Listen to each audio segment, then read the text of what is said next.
Whether you're contemplating buying or selling a home in Dallas, Texas, this video will show you everything you need to know about supply, demand, days on market, appreciation, and home sale prices. This video focuses on neighborhoods in Dallas proper and key pieces of information that every buyer or seller must consider when they're thinking about making a move. This is your November 2024 Dallas housing market update. So one of the first things people usually ask me when they're considering buying or selling a home in Dallas is whether we're in a buyer's market or a seller's market. Let's start by making sure we're speaking the same language about what those terms even mean. So a seller's market is historically defined as a market that has 6 or fewer months of supply, and a buyer's market has 6 or more months of supply. Months of supply is the amount of time it would take all of the homes that are currently on the market to sell if no other homes were listed. That means that buyer demand is also factored into this statistic. Based on this definition, Dallas as a whole was still a seller's market in November. So in November, there was 3.9 months of inventory of single-family homes available for sale in all of Dallas. That was up from 3.3 months during the same time last year and down from 4.1 months in October. Year over year, months of supply was up in all of the major neighborhoods in Dallas. Supply was highest in Oak Lawn. This area also had the biggest jump year over year. Supply was most limited in Lake Highlands. All of the other parts of Dallas kind of fell in between these two major neighborhoods, Oak Lawn and Lake Highlands. So since demand factors into months of supply, let's look at how many home sales closed in November. So there were nearly 600 Dallas home sales that closed in November, and that was a little bit lower than November of 2023. Generally speaking, there was not a big shift in closed sales over the course of the last 12 months in any of the biggest areas of Dallas. So there were 4 neighborhoods where sales were up slightly year over year, 1 neighborhood where they were unchanged, and 3 neighborhoods where they were just down ever so slightly. All that being said, closed sales were strongest in East Dallas and weakest in Oak Lawn. So once a home was put on the market, how long did it take to go under contract? Again, not a big year-over-year change in Dallas as a whole or any of the other major areas within Dallas proper. On average, it took 43 days to sell a home in Dallas in November.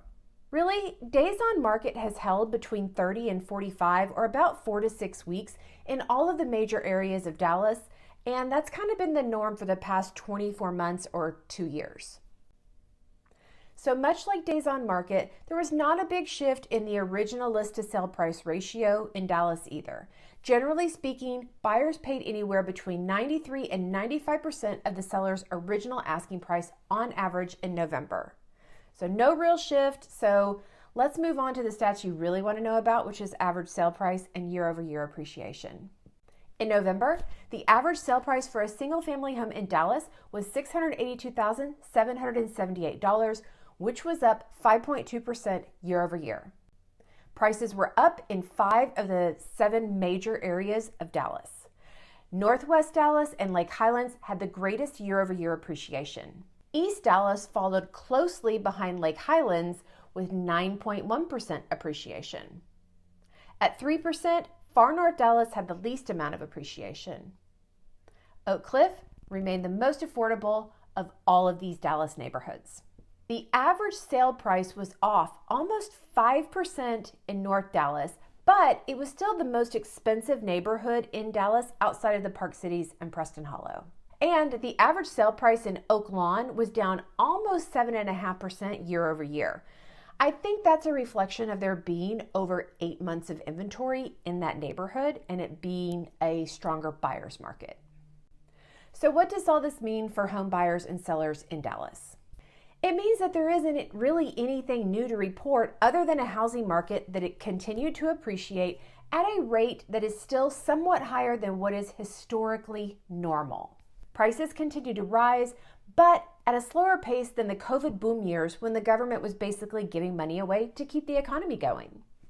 With more inventory or supply available in most parts of the city, buyers have more properties from which to choose. More inventory also means that sellers have more competition. So the last time inventory was this high was back in 2019. But one of the differences between 2024 and 2019 is that back then, mortgage interest rates were only about 5%. So no one is anticipating that rates will get quite that low again. In fact, the National Association of Realtors is anticipating a few cuts next year and that mortgage interest rates will average around 6%. Right now, depending on the type of mortgage you get, your rate could be anywhere from 5.75 to 6.75%. More inventory, supply, or choice, and higher interest rates has moved our housing market back toward normal. 30 to 45 days is actually a normal amount of time to sell a home. 20 offers in the first 20 minutes of the home being on the market, that really wasn't normal. So in my opinion, sellers need to go into the process with the intent to be patient, especially if they are listing their home at the higher end of the price range for the most recent comparable sales, and then they need to make adjustments accordingly.